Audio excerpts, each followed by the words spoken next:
Hey, what's up, Justin here? And what I wanted to talk about today is crushes, relationships, and breakups. So, if you've been engaged with life on any level, chances are you've had a crush on someone at some point, even if it's you just maybe making eye contact with a stranger and then imagining your whole futures together and how you're going to get married. It can be a cool feeling because you're obsessed with someone a little bit, maybe, and you're not really worried about your day to day life, and maybe you feel love, you think you're feeling love, and you've got someone who makes you want to be a better person, right?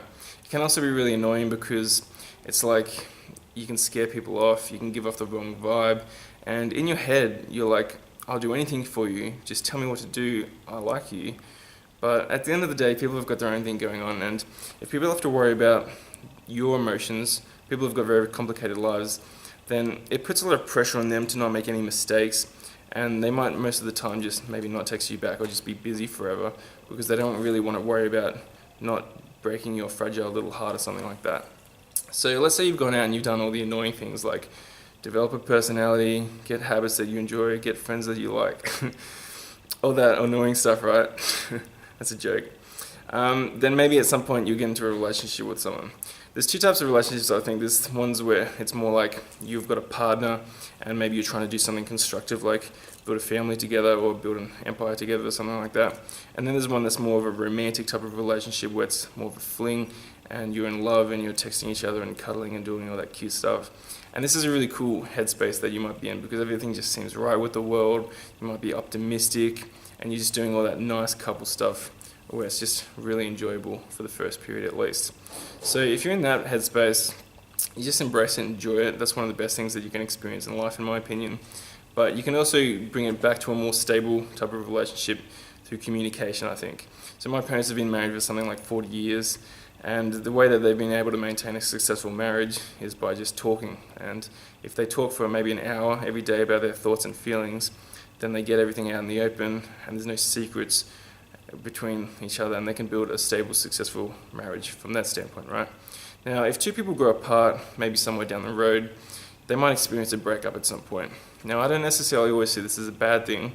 If two people maybe enjoyed each other's company for a bit, then maybe they can logically, in their head, just try and remember all the good things that they shared and realize that they were just a part of each other's lives, even just for a short moment, and at least you tried, you know?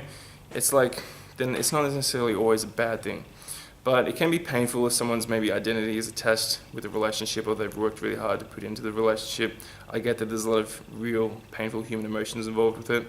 But also there's that idea that nobody owes you anything and you don't owe anybody anything. So even if it is going to break someone's heart for you to break up with them, then you really have to decide what's best for you in your life. So when this happens, it's annoying or it can be hard because you might be misunderstood because you just want to make everyone happy. You want to be there for everyone.